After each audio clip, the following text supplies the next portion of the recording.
I already covered your last mistake, Mia. Don't make this harder than it needs to be. My father said it like I owed him something like the $92,000 on that contract was already mine to carry. The paper sat in front of me, my name typed neatly under guarantor, as if I had agreed to this before I even walked into the room. I hadn't. So why did the signature look like mine? Why was everyone so calm? And why did the date on that document come from a week I was out of state? I looked up at my family, then back at the contract, and felt something shift. This wasn't about helping them anymore. This was about proving they had already used me. If you're watching from outside the US, tell me where you're from. I'm curious how this would play out where you live. And if it's late where you are, drop your local time too. Stories like this hit differently at night.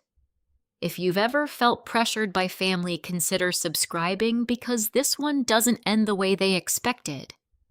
5 years ago, I still believed that helping my family meant protecting something worth saving.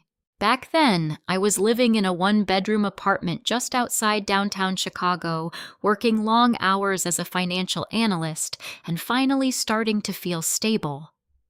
I had paid off my student loans ahead of schedule. I was building savings.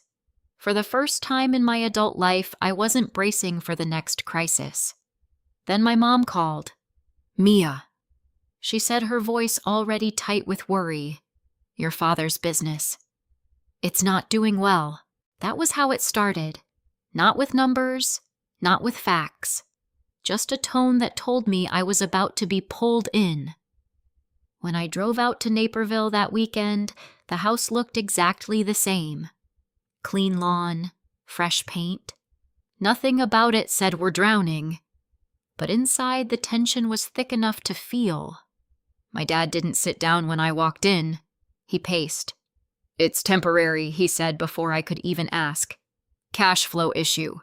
A few delayed payments." I nodded, waiting for the real number. My mom stepped in instead.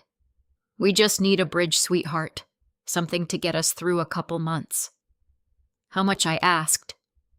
There was a pause. Just long enough for me to realize they had already rehearsed this. $48,000, my dad said, like it was a grocery bill.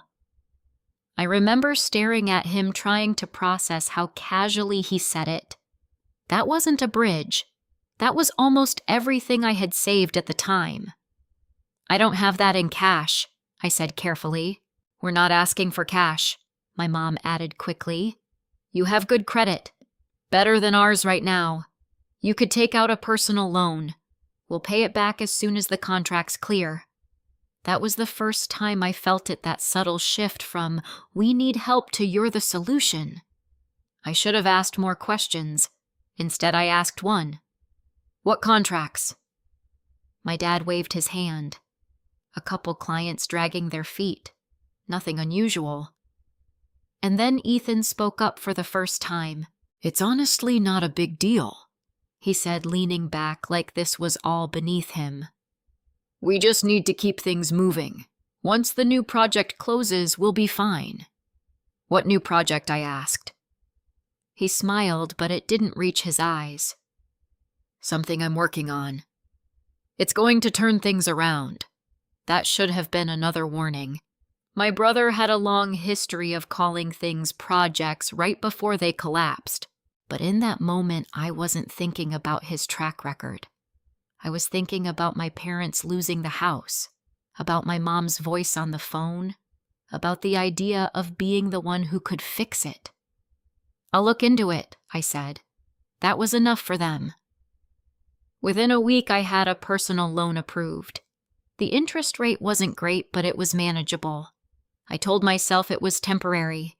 2, maybe 3 months, and they'd pay me back. We didn't put anything in writing. I didn't ask for collateral. I didn't even ask to see the business accounts. I just transferred the money. At first, things seemed normal. My parents stopped calling every day. My dad sounded calmer. My mom thanked me more than usual, which I took as reassurance.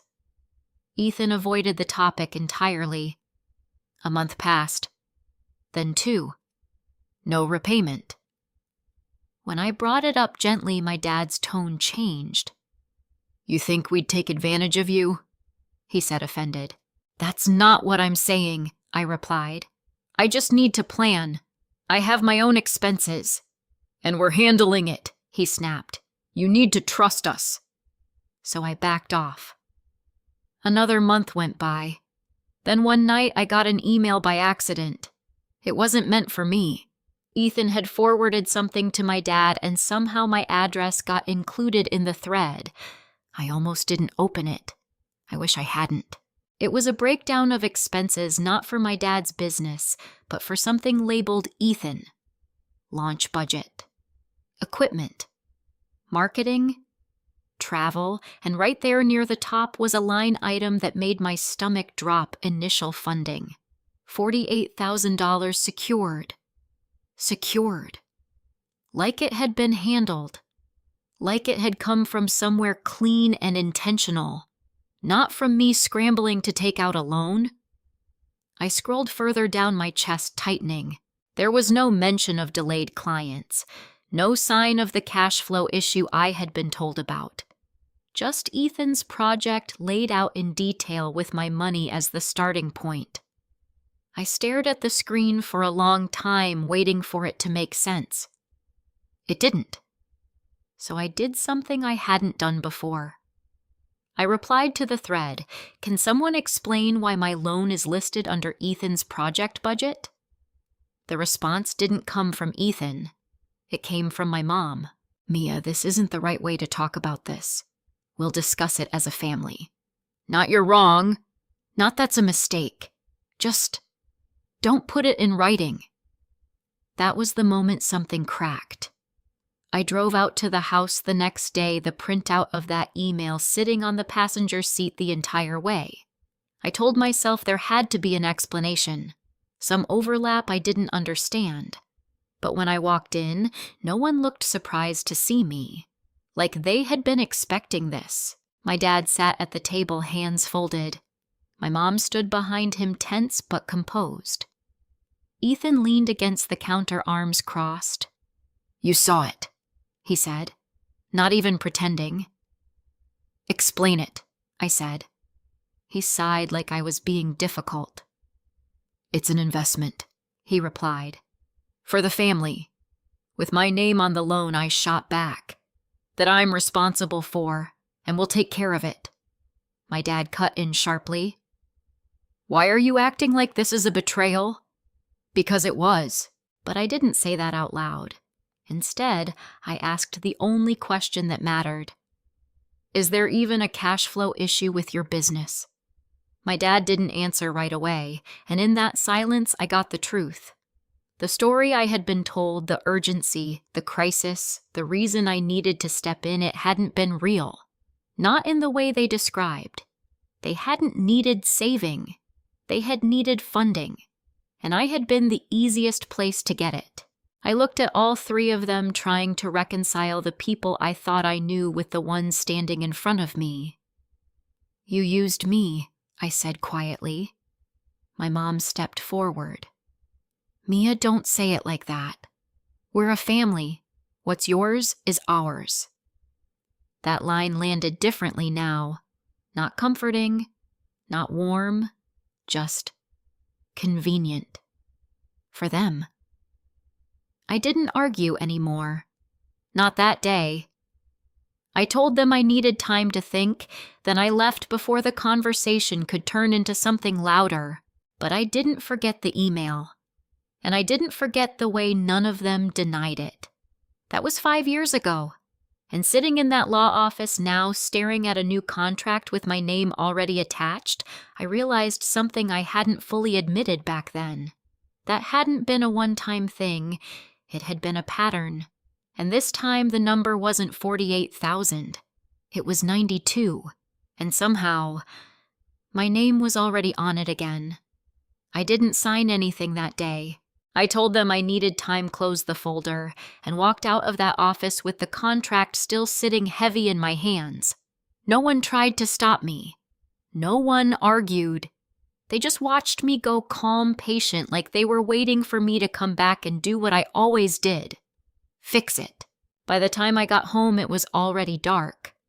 My apartment felt unusually quiet, like the silence was pressing in on me. I dropped my bag on the chair, took the contract out again, and spread it across my kitchen counter. I forced myself to read it slowly this time. Loan amount $92,000. Borrower Ethan Miller. Guarantor Mia Miller. My name looked too clean on that page. Too certain. I flipped to the signature page again, staring at the line where my name appeared in cursive. It was close enough to mine that it made my chest tighten. The curve of the M, the way the second I dipped slightly, whoever did it knew what they were copying. But I hadn't signed this. I knew that as clearly as I knew my own handwriting. I grabbed my laptop and pulled up my calendar. The date next to the signature was mid-March. I scrolled back. That entire week I had been in Seattle for a conference. I had receipts, boarding passes, even a group photo from the event still saved in my phone. There was no version of reality where I had been in Chicago signing legal documents. I leaned back against the counter, exhaling slowly. This wasn't confusion. This wasn't pressure. This was deliberate. I called Rachel. She didn't ask many questions, just told me she was coming over. When she arrived, she slipped off her coat, tied her hair back, and sat down like she was preparing for something serious. "Show me," she said. I handed her the contract. She read it carefully, not reacting at first. That was how Rachel worked. She absorbed everything before saying anything. A few minutes passed before she finally looked up. "Mia, this isn't right." "I know. No. I mean, structurally," she said, tapping the page. "There's supposed to be a verification log with electronic signatures, IP address timestamp authentication, some kind of digital trail." "There's a timestamp," I said, "but nothing else." "Exactly." She turned the laptop toward me. "That's not how legitimate systems work. This looks like a signature that was uploaded, not generated." I felt something cold settle in my stomach. So someone could have just copied it. "Yes," she said quietly, "especially if they had access to your documents." Access. The word lingered, because I knew exactly who had that. The next morning, I sat across from Daniel Brooks. His office was minimalist, clean desk, neutral walls, no distractions. He read the contract twice without saying anything, then set it down with a small, deliberate movement. "Did you sign this?" he asked. "No." "Did you authorize anyone to sign on your behalf?" "No." "Did you ever give someone access to your financial records, documents, signatures, anything like that?" I hesitated. Images started lining up in my head. Emails I had sent years ago. Attachments I hadn't thought twice about. Moments where it felt easier to share than to question. "Yes," I said finally. "A few years back." Daniel nodded like that confirmed something. "Then we're looking at potential identity misuse," he said. "Possibly fraud." The word didn't feel dramatic. It felt precise. I crossed my arms, trying to steady myself. "What does that mean for me?" "It means you don't sign anything else," he said, "and we start building a case. Your name being on this document doesn't automatically make you liable, especially if the signature isn't valid. So I'm not responsible for the $92,000. "Not if we can prove you didn't consent," he replied. "But we'll need evidence. Timeline records, anything that contradicts this." That part I understood. Evidence. I had spent my career analyzing numbers, tracing patterns, catching inconsistencies. This was different, but the principle was the same. Find what doesn't line up. Prove it. Daniel leaned back slightly. "I need to ask you something else," he added. "Has anything like this ever happened before I opened my mouth to say no?" Then I stopped. because suddenly I wasn't just thinking about the loan 5 years ago. I was thinking about smaller things. A credit card statement that had once been mailed to my parents' house even after I had moved out. My dad insisting on helping me file paperwork when I first started working. Ethan asking me to send him scanned copies of documents because he needed a template. At the time, none of it felt like a problem. Now it felt like a pattern. I don't know, I admitted, but I think this might not be the first time they've used my information. Daniel didn't look surprised. That's important, he said, because if this is part of a pattern, it strengthens your position. I let out a slow breath. Strengthened my position. That wasn't how I had been thinking about it. I had been thinking about betrayal. But he was thinking about leverage. He closed the file and slid it back toward me. We can challenge this, he said. But you need to be clear about what that means. What does it mean? I asked. It means you're not just refusing to help your family, he said. You're formally accusing them of wrongdoing. There it was. The line I hadn't crossed yet. Not emotionally, not legally. I thought about my mom's voice, the way she always framed things as unity, about my dad's expectation that I would step in no questions asked, about Ethan leaning back like everything I did was predictable, like I would always say yes. I looked down at the contract again, my name used without me, my responsibility assumed without consent, and something inside me settled not into anger but into clarity. I'm done being predictable, I said. Daniel nodded once. Then we start by gathering everything. Emails, documents, access logs. Anything that shows how they could have done this. I stood up feeling something shift in a way I hadn't expected. Not lighter, but steadier. As I reached for the door, Daniel added one more question. Does your brother still have access to any of your old accounts? I paused. Because the truth was, I hadn't checked in years. And suddenly, that felt like the most dangerous part of all. I didn't go home after that. Instead, I drove straight to my old office building. It wasn't part of some dramatic plan. It was instinct. Daniel's question, does your brother still have access, kept circling in my head? And there was one place I knew might hold answers I hadn't looked at in years. The company had changed names, the lobby had been renovated, but the security desk still smelled faintly like cheap coffee and printer toner. I signed in as a former employee, gave a half explanation about needing archived files, and waited while the receptionist made a call. A few minutes later, I was escorted upstairs. Server archives are still accessible, the IT manager told me. As long as you remember your login. I did. That was the thing about me, I remembered details. Password structures, filing habits, patterns. It was part of what made me good at my job. It was also what made this situation harder to ignore. I sat down at one of the empty workstations, logged in, and stared at the screen for a second before typing anything.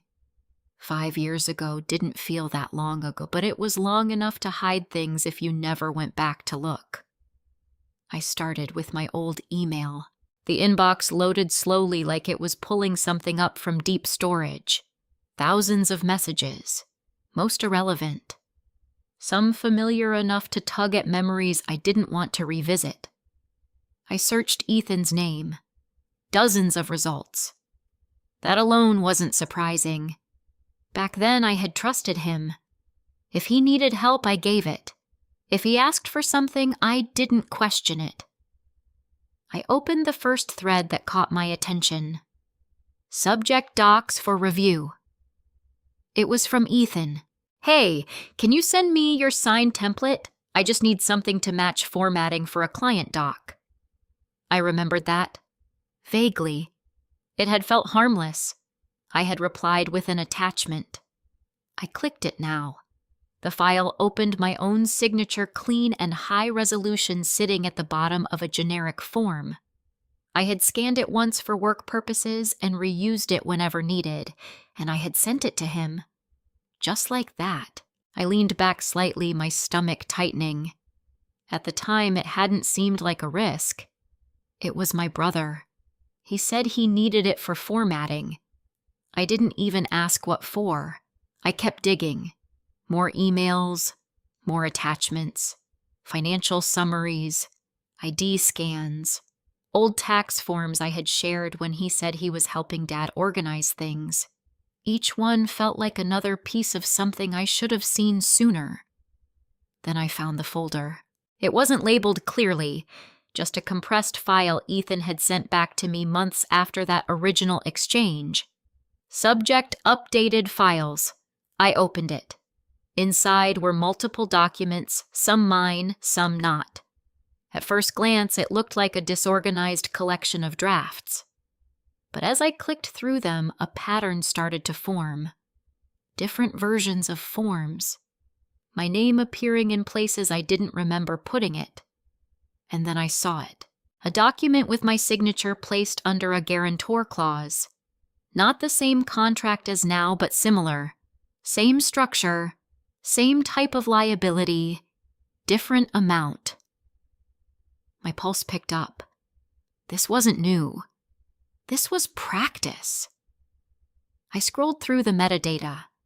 The file had been created shortly after I sent him my signature template, modified multiple times, saved under different versions. Someone had been testing how to use my name in documents long before this $92,000 contract existed. I sat there staring at the screen, letting that sink in. This wasn't desperation. It wasn't a one-time bad decision. It was preparation. Careful, repeated, intentional. I closed the file and rubbed my hands together, trying to steady myself. The room felt colder now, or maybe that was just how my body was reacting. I needed more. I went back to the inbox and searched for anything related to financial accounts. That was when I saw something I hadn't expected. A notification email from a bank I didn't recognize. Subject: welcome to your new account. I opened it. The account had been opened under my name. 5 years ago. The address listed wasn't mine at the time, it was my parents' house. I stared at the screen, reading the email twice to make sure I wasn't misunderstanding. I didn't remember opening that account. I didn't remember authorizing anything like that. And yet there it was, active for at least a year before being closed. I clicked into the details. There were transaction summaries attached. Most of the funds moved in and out quickly, short-term balances, transfers that didn't stay long enough to raise immediate flags. But one thing stood out: a large deposit, followed by a transfer out within days. The amount wasn't exactly $48,000, but it was close enough to make my chest tighten. I leaned forward, staring at the numbers. This wasn't just about using my name on a loan. They had used my identity to move money, possibly more than once. I felt a slow, steady anger rise, not explosive, not overwhelming, just clear. All those times I had trusted them. All those moments I chose not to question things because it felt easier, because pushing back would have created conflict I didn't want. They hadn't seen that as kindness. They had seen it as access. I closed the email and sat there for a moment, letting everything settle into place.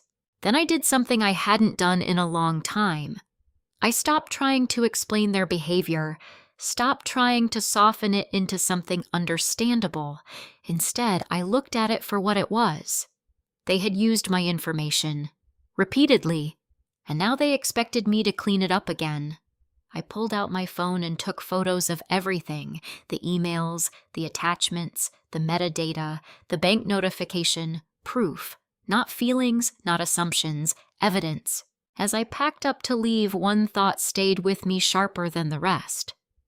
If they had done this before, if they had prepared for it, then this $92,000 contract wasn't a mistake.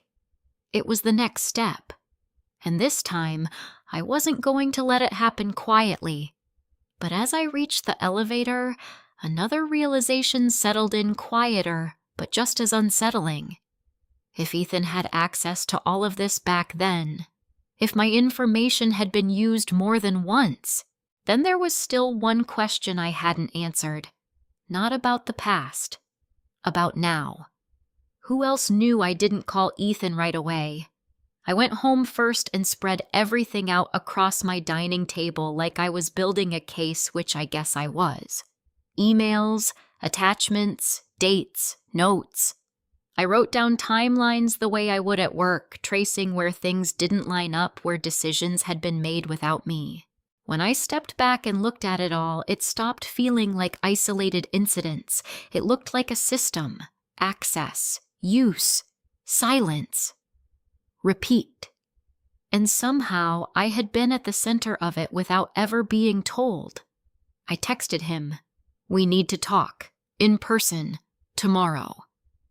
He didn't answer right away. When he finally did, it was just one word.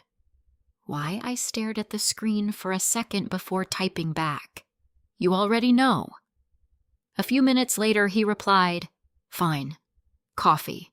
We met the next afternoon at a small cafe just outside downtown.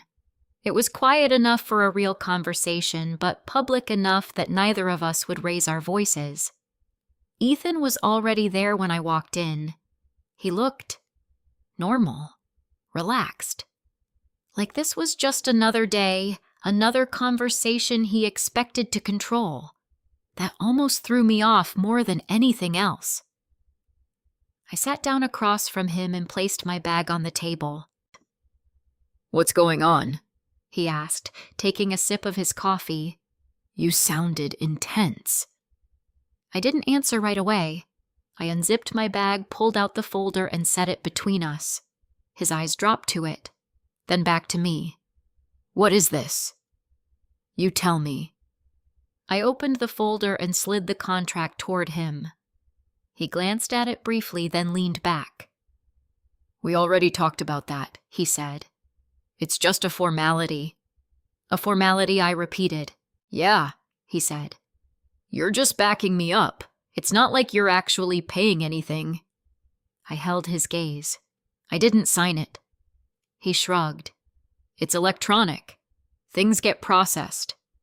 You probably don't remember." I reached into the folder and pulled out a printout of my travel records. Flight confirmations, hotel receipts, a photo time-stamped from the conference in Seattle. "I wasn't even in Illinois that week," I said. He looked at the papers for a second, then pushed them aside. "That doesn't prove anything," he said. "Documents get finalized later all the time." I watched him carefully. He wasn't confused. He was deflecting. "Okay," I said. "Then explain this." I slid the old email thread across the table, the one with his launch budget. The line item circled. He didn't touch it. "That was years ago," he said. "Different situation." How I asked. "It worked out," he said. "We handled it." "You handled it," I corrected. "Using money I took out in my name."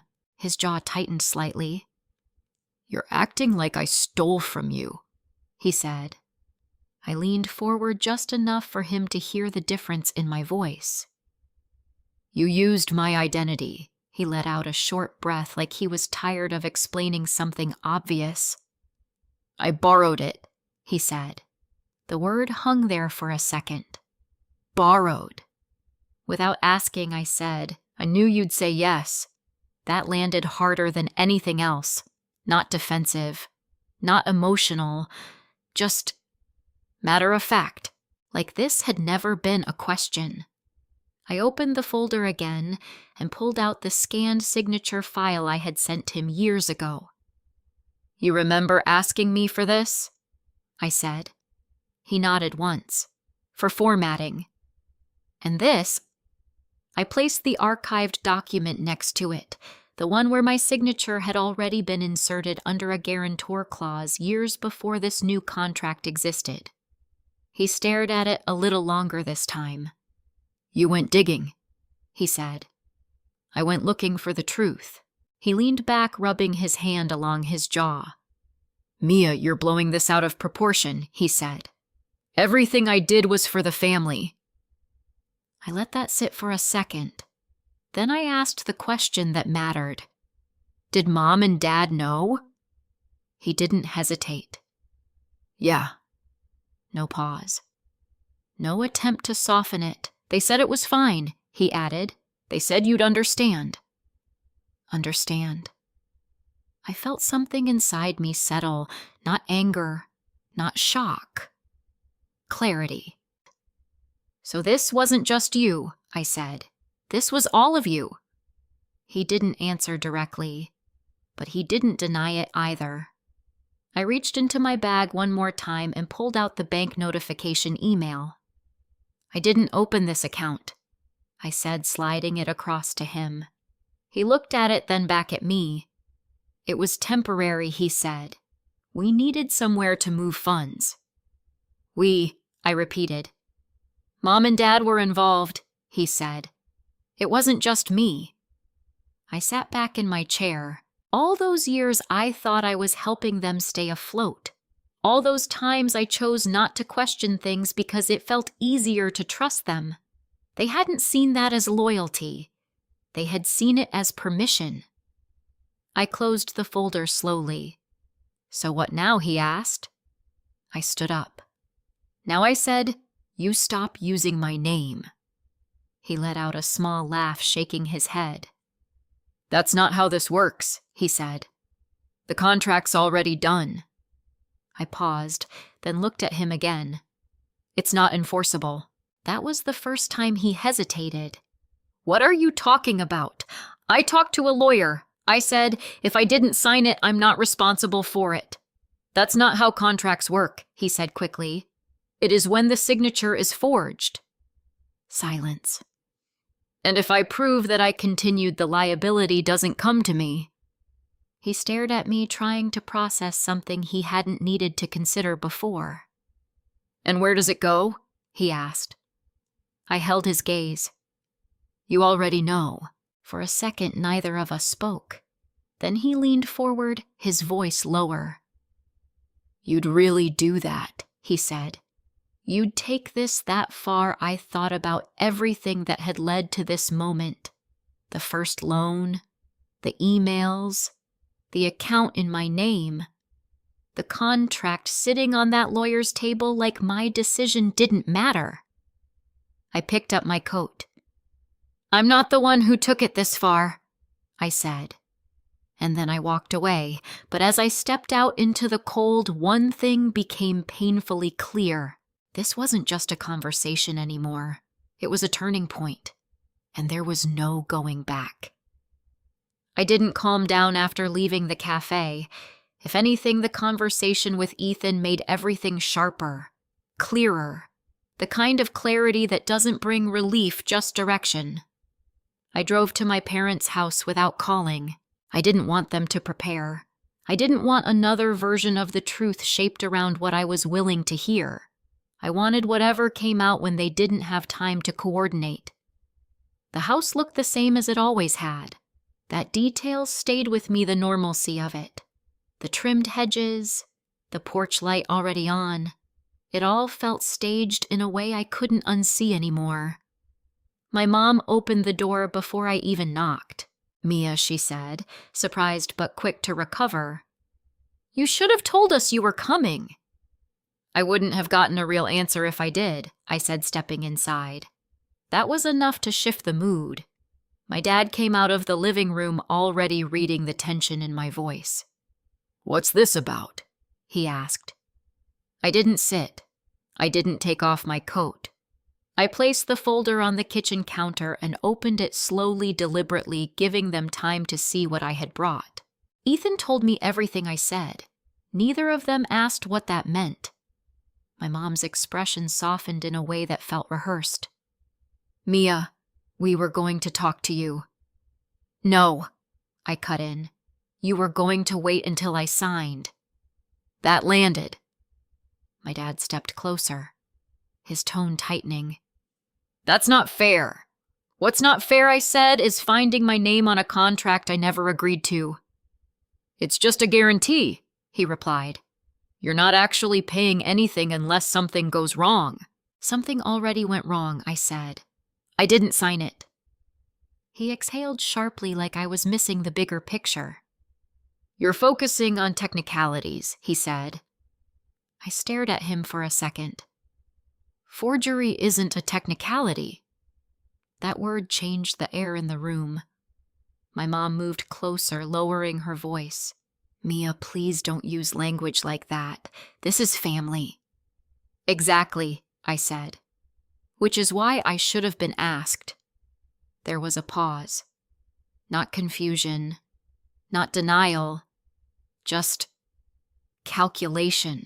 I reached into the folder and pulled out the old email thread, the one with Ethan's project budget, and set it on the counter. You remember this? I asked. My dad glanced at it briefly. My mom didn't even look. That was years ago, she said quickly. That was my loan, I replied. The one I took out because you said the business needed help. It did, my dad said. No, I said, shaking my head. Ethan needed funding, and you used me to get it. Silence. No one corrected me. I pulled out the next document, the bank account confirmation. I didn't open this either, I said. My mom's eyes flicked to it this time, then away. It was temporary, she said. We needed flexibility. In my name. For the family, she said almost automatically. That phrase again.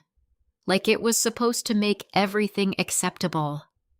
I leaned back slightly, giving myself space to look at both of them clearly. How many times I asked. My dad frowned. What do you mean? How many times have you used my information? I repeated. My mom hesitated. My dad didn't answer. That was enough. A few, she said quietly. The word settled heavier than I expected. Not once. Not even twice. A few. I let out a slow breath, nodding once like I needed to confirm it out loud, and the $92,000 I asked. Is that just one piece of it? My dad's expression shifted, not defensive, not apologetic. Practical. It's what's left, he said. Of what I asked. He held my gaze for a second before answering. Everything that didn't work out. That told me more than any number could have. I felt something inside me go still. Not numb, not detached, just settled. For years I had thought I was stepping in during emergencies, but there hadn't been emergencies. There had been decisions, choices. And I had been built into those choices as a safety net no one asked permission to use. My mom stepped closer again, her voice softer now. We didn't mean for it to get this complicated, she said.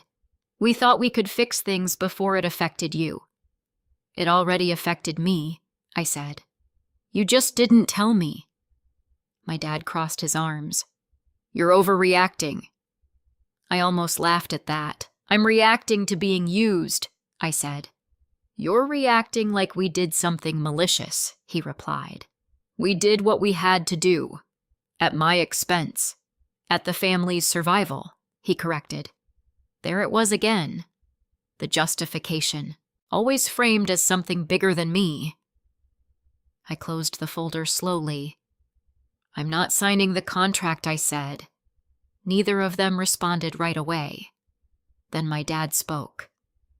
You don't have a choice. I met his eyes. I do.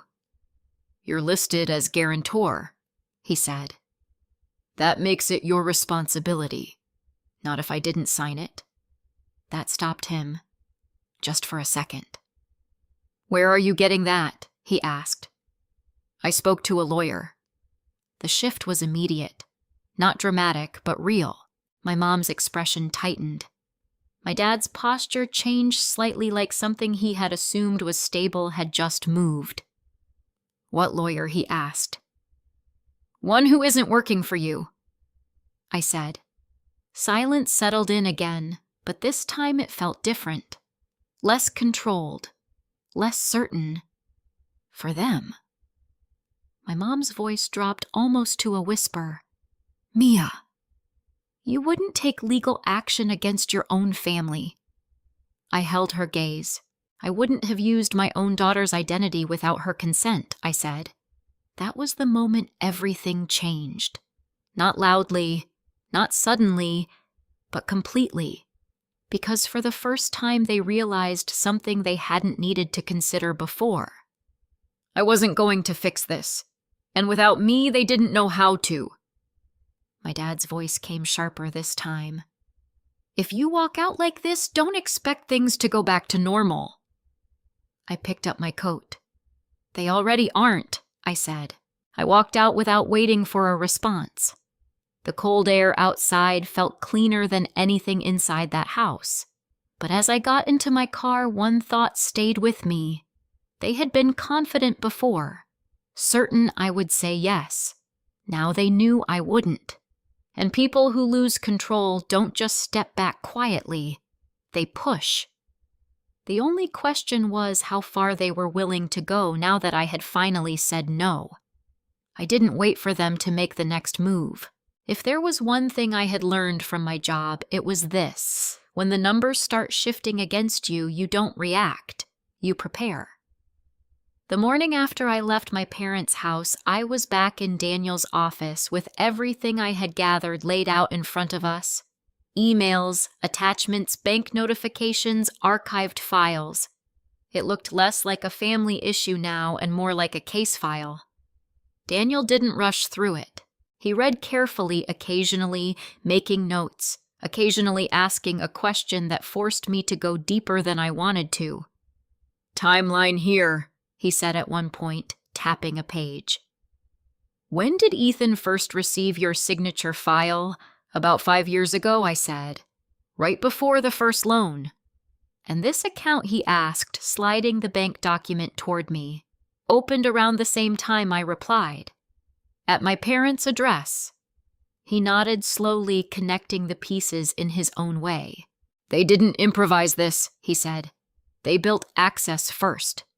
That phrasing stuck with me. Not desperation, structure. He leaned back in his chair, hands folded loosely. "All right," he said. "Let's talk strategy." I straightened slightly without meaning to. This part, at least, I understood. "Right now they're assuming you'll sign," he continued. "That's their leverage. The longer you stay uncertain, the more pressure they can apply." "I'm not signing," I said. "I know," he replied. "But they don't believe that yet." He slid the contract toward me again, flipping it open to a section I hadn't focused on before. This clause, he said, pointing to a paragraph buried in the middle. "Assignment and liability transfer." I frowned slightly. "What about it?"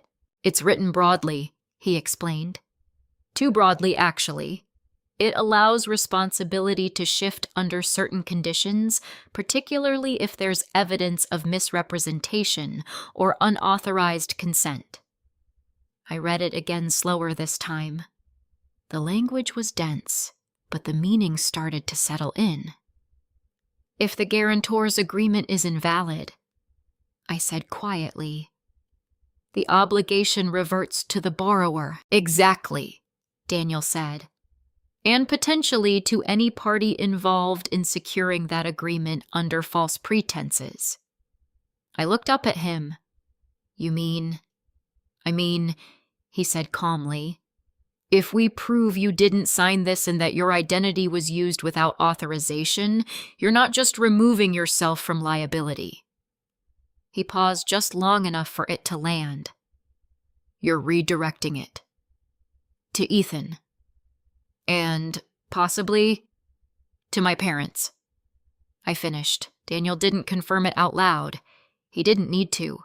I sat back in my chair processing that. All this time I had been thinking about escape. how to get out from under something they had put me into. But this wasn't just about stepping away. This was about turning the structure they built back on them. "That's why they're so confident," I said slowly. "Because they think I won't push it that far." "Most people don't," Daniel replied, "especially with family." I let out a quiet breath. He wasn't wrong. That hesitation, that instinct to protect the relationship, even when it's already broken, that was what they had been counting on. "So what do we do?" I asked. "We document everything he said. We build a clear chronological record. We establish that you were out of state when this was signed, that your signature was accessible to them, and that there's a pattern of similar behavior." I nodded. "We also prepare a response," he continued. "Not just a refusal, but a counter." I looked at him. "A counter what?" "A counter contract," he said. "A formal notice that challenges the validity of the agreement and outlines your position. That I'm not responsible." "That you were never responsible," he corrected. "There's a difference." He turned his monitor slightly so I could see. The document he was drafting wasn't long, but it was precise. Clear statements, references to specific clauses, language that didn't leave room for interpretation. It didn't sound emotional, it sounded final. "If they push back," he added, "we're ready to escalate.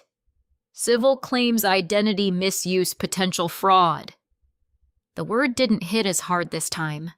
Not because it mattered less, because it fit.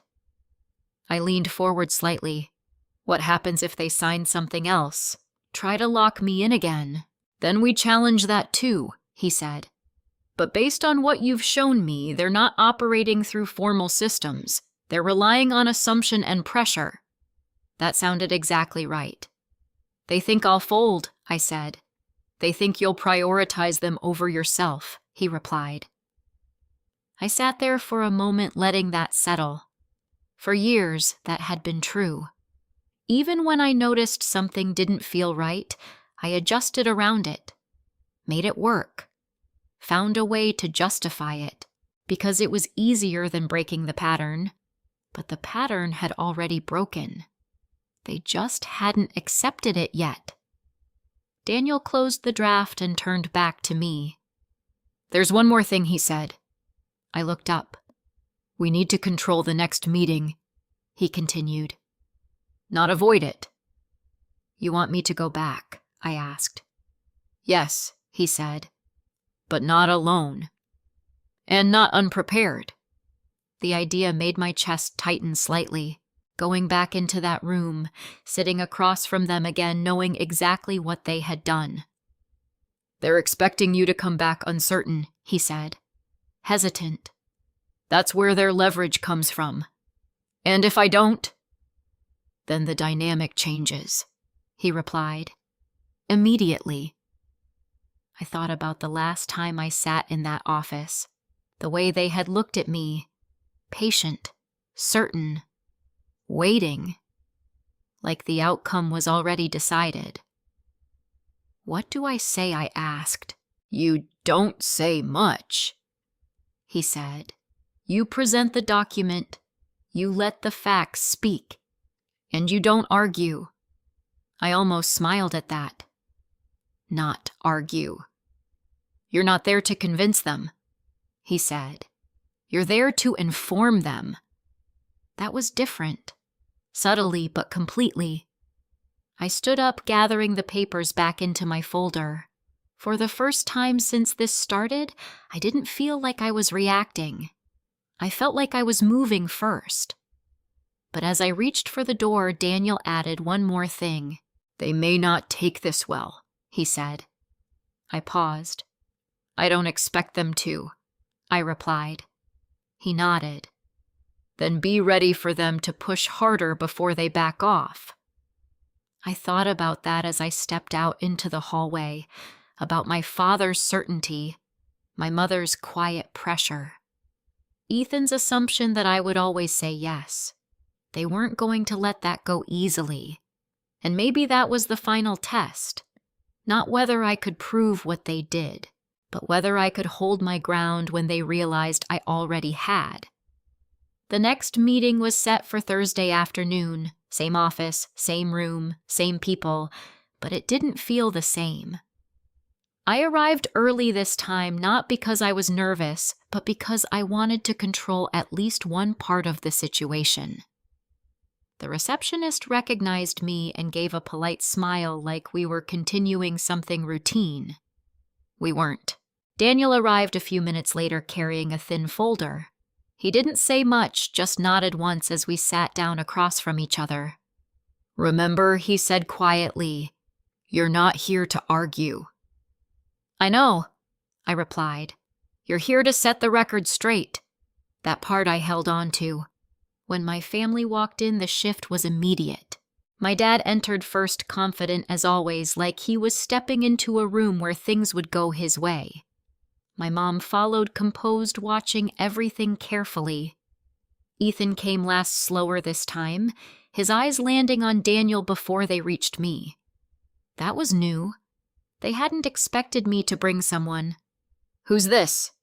My dad asked, his tone neutral but edged. "My attorney," I said. That word changed the temperature in the room. No one sat down right away. Ethan let out a small breath, almost a laugh. "Mia, you didn't have to do all that." "I did," I said. We all took our seats, but the balance had already shifted.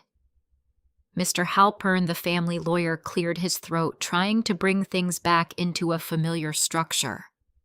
"I understand there are concerns about the agreement," he said. "We're here to clarify any misunderstandings so we can move forward." There it was again. Misunderstandings. Daniel didn't respond. He simply opened his folder and placed a document in front of me.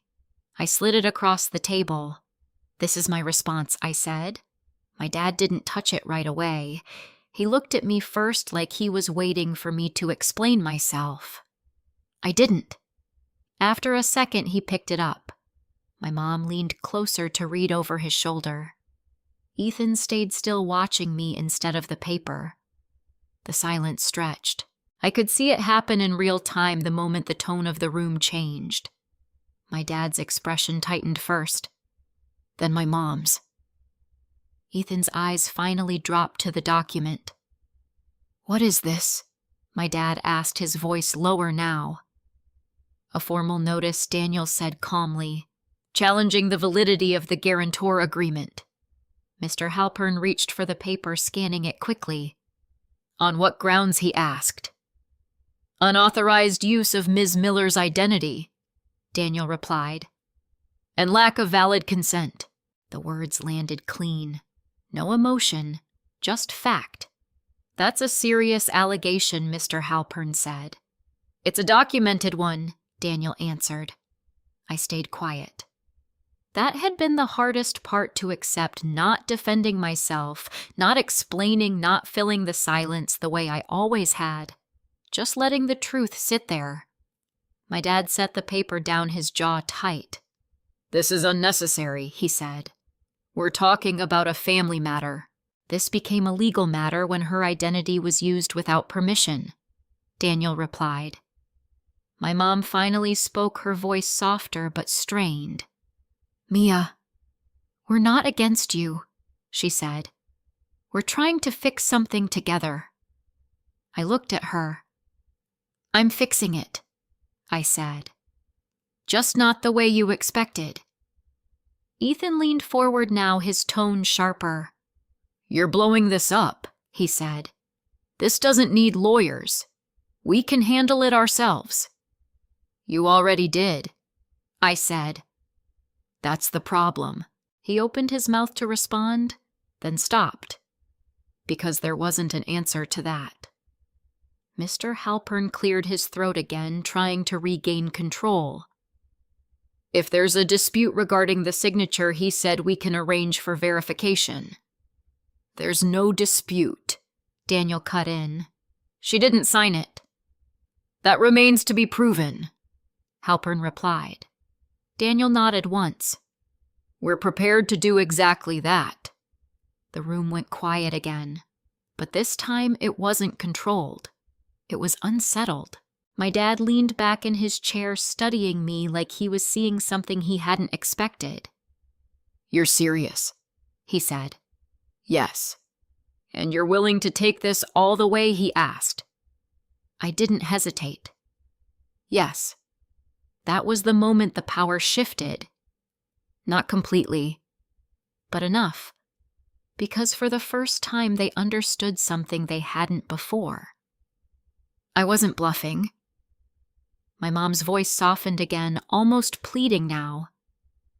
"Mia, think about what this does to the family," she said. I held her gaze. "You should have thought about that before you used my name." Ethan let out a frustrated breath, leaning back hard in his chair. "This is insane," he said. "You're acting like we committed a crime." Daniel didn't react. He didn't need to, because the possibility was already sitting on the table, unspoken, but understood. Mr. Halpern looked between us, then back at the document. "If this position stands," he said carefully, "then the guarantor obligation may not be enforceable." "Correct," Daniel said. "And the liability would revert." He stopped himself, but it was already clear. My dad's eyes narrowed slightly. To Ethan, he said. No one corrected him. Ethan straightened in his chair, the confidence from earlier gone. "That's not how this works," he said quickly. "It is," Daniel replied. Silence. Real silence this time. Not waiting. Not controlled. Just absence. I watched them all for a moment. The same people who had walked into this room expecting me to sign without question. Now recalculating. Now uncertain. I reached into my bag and placed one more document on the table. The archived file. The one with my signature used years before. I also have evidence I said that this wasn't the first time. That changed everything. My mom's hand went still. My dad didn't move. Ethan's face lost what little composure he had left.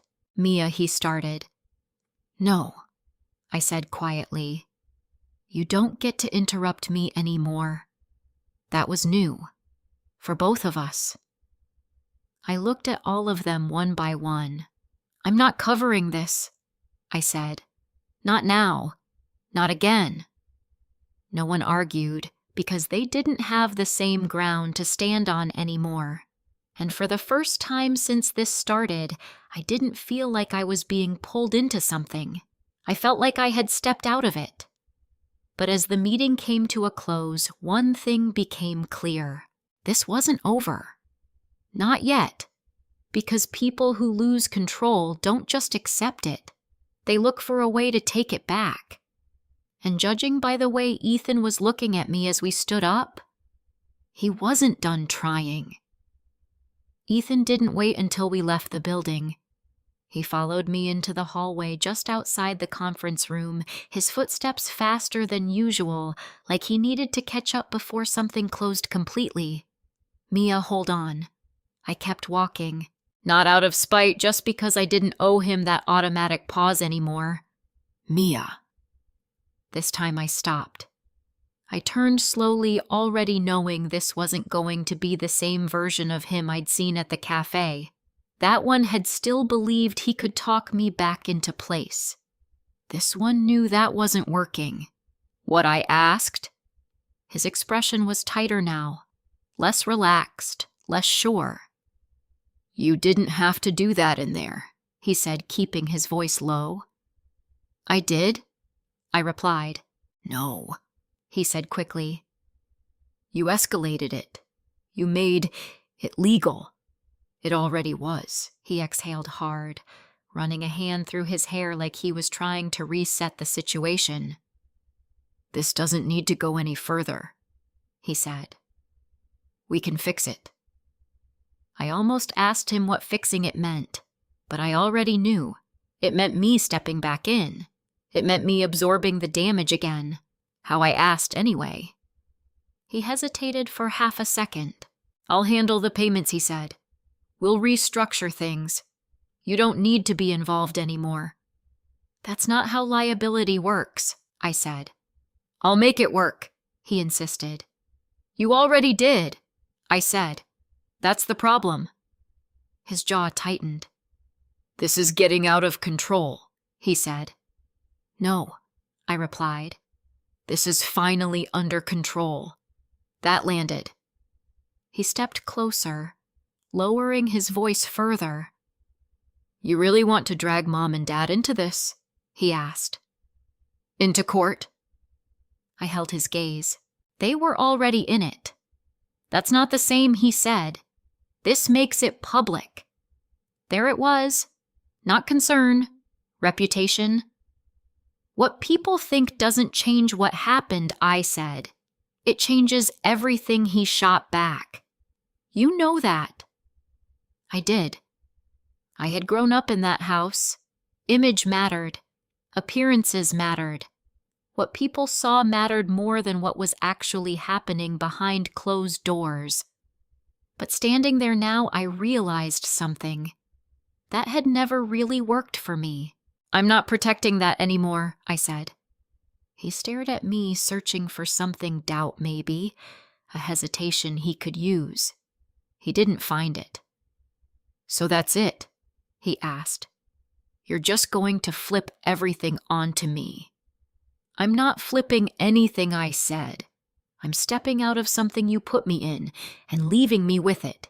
You created it. He let out a short, humorless laugh. You think they're going to back you, he said. Mom and Dad. I didn't answer right away, because I had already seen the answer in that room. They weren't backing anyone. They were adjusting. And if it came down to it, they would choose whatever version of the story protected them the most. They already shifted, I said finally. You saw it. His expression changed. Subtle, but real. They didn't shift, he said. They're trying to keep this together. They're trying to stay out of it, I corrected. Silence.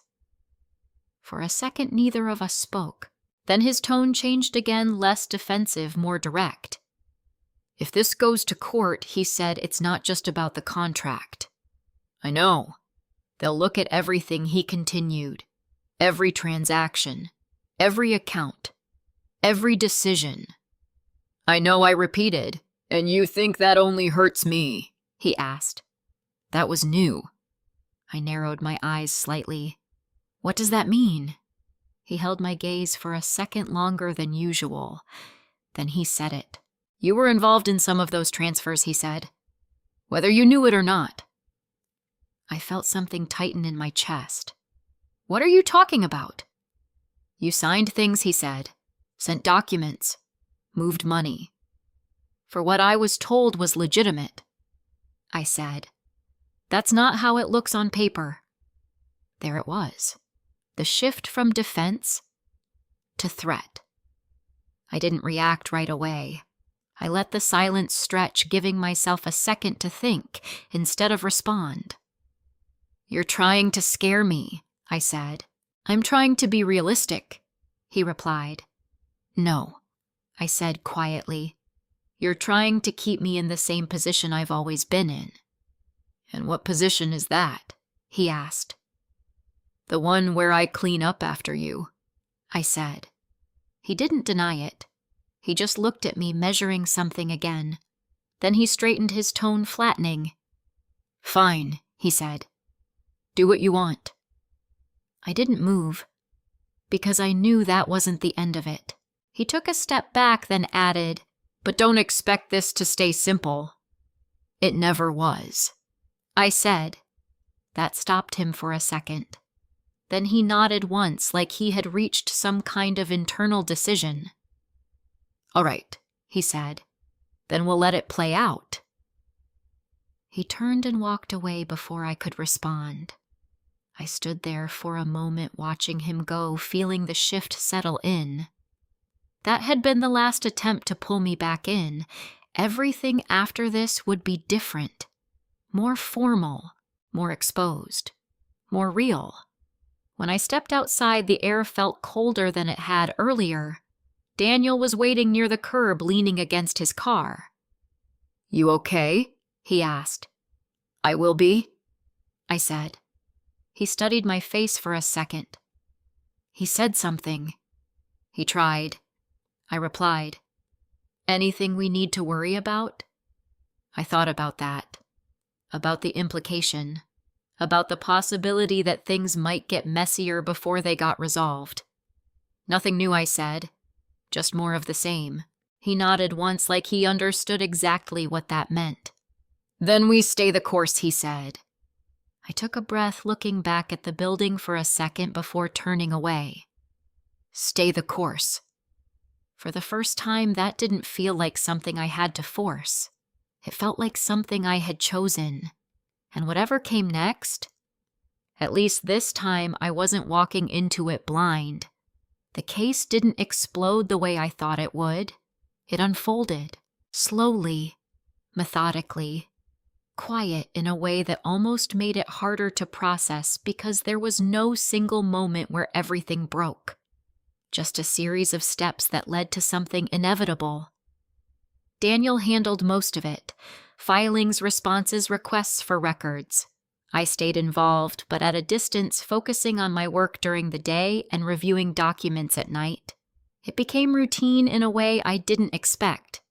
Until the first real shift happened. The lender's legal team requested verification of the guarantor signature. That was the opening. Daniel submitted my travel records, my calendar logs, the conference registration, even the photos from Seattle. Everything that placed me somewhere else on the date listed in the contract. Then came the signature analysis. I didn't attend that part, but Daniel walked me through it afterward. They compared known samples of your signature to the one on the contract, he said. The conclusion is consistent. Which is, I asked. It wasn't signed by you. Hearing it out loud didn't feel like a victory. It felt like confirmation of something I already knew, but now it existed outside of me, documented and recognized. That changed things, fast. The lender moved quickly after that. They didn't want to be tied to a contract that could be challenged on fraud grounds. It wasn't worth the risk. They withdrew enforcement against me. Just like that. My name removed. My responsibility gone. I sat at my kitchen table when Daniel called to tell me. "So that's it?" I asked. "For you?" "Yes," he said. "You're no longer considered liable." I let out a breath I didn't realize I had been holding. For the first time in weeks, my shoulders dropped. But Daniel didn't sound finished. "What about Ethan?" I asked. There was a pause. "The obligation reverts to the borrower," he said. "And depending on how things proceed, there could be additional consequences. Because of the signature. Because of the pattern he corrected. That word again. Pattern. Everything always came back to that. A few weeks later, it became clear what that meant. Ethan didn't fight the outcome. He couldn't. Once the signature was invalidated, the structure he had relied on collapsed. There was no one else to absorb the risk. No one else to shift it onto. The debt stayed with him. And this time, there was no quiet workaround. No account in someone else's name. No assumption that I would step in. Just consequences. I didn't see him during that time. Not in person. But I heard things from relatives. From my mom's brief, careful messages that avoided specifics, but carried enough weight to fill in the gaps. "He's under a lot of pressure right now. He's trying to figure things out. We're doing what we can. I noticed that. The language had shifted. It wasn't "we need you" anymore. It was "we're handling it." I didn't respond. Not because I didn't care. but because I understood something I hadn't before. Caring didn't mean stepping back in. A month passed, then 2. Work filled the space where all of this used to sit. My routines came back slowly at first, then more naturally. The tension that had been living just under the surface started to fade, not completely, but enough that I could breathe without thinking about it. Then my mom called. I almost didn't answer, but I did. "Mia," she said, her voice softer than I remembered. "Can we talk?" "We're talking," I said. There was a pause. "I mean, in person." I leaned back in my chair, considering it. "What about?" I asked. Everything she said. "I think we need to reset." Reset. Like there was a version of this where things could go back to what they were before. "There isn't a reset," I said. "I know," she replied quickly. I don't want to lose you over this." I didn't answer right away, because that sentence more than anything else should have come earlier, before the contract, before the account, before the years of decisions made without me. "I'm not gone," I said finally, "but things are different now." "I understand that," she said. I wasn't sure she did. Or maybe she did, but only because she had to. "We can still be a family," she added carefully. I thought about that, about what that word meant now. Family, not obligation, not access, not automatic permission, just connection if it could exist without everything else. "We'll see," I said. It wasn't a rejection, but it wasn't an agreement either. After we hung up, I sat there for a while, letting the quiet settle again. Nothing felt dramatic. There was no sense of triumph. No moment where everything clicked into place. Just a steady, grounded awareness of where things stood. I wasn't responsible for their decisions anymore. Not legally, not emotionally, and for the first time that didn't feel like loss. It felt like space. Space to choose. Space to decide what I allowed back into my life and what I didn't. I stood up, walked over to the window, and looked out at the city. Same skyline, same noise in the distance. But something in me had shifted. Not all at once. Not loudly. Just enough. After everything that happened, I kept coming back to one simple idea: being part of a family should never require you to lose yourself. For a long time, I confused support with sacrifice. I thought stepping in meant I was doing the right thing, that if I just held things together quietly, everything would eventually balance out. It didn't. Because support without boundaries turns into access, and access in the wrong hands turns into entitlement. What I learned wasn't about winning. It wasn't about proving anyone wrong or getting even. It was about understanding that protecting yourself doesn't make you disloyal. It makes you responsible for your own life. You can care about people and still say no to what hurts you. You can forgive without giving someone the same access they had before. And you can walk away from patterns that were never built with your well-being in mind. If you've ever been in a situation where your role in the family felt more like a responsibility than a choice, you're not alone, and you're not wrong for questioning it. I'd really like to hear your thoughts. Have you ever had to set a boundary with someone close to you? What happened when you did? And if stories like this resonate with you, you can subscribe. Not because everything gets resolved perfectly, but because sometimes clarity is enough. This is a fictional story created for entertainment, education, and reflection.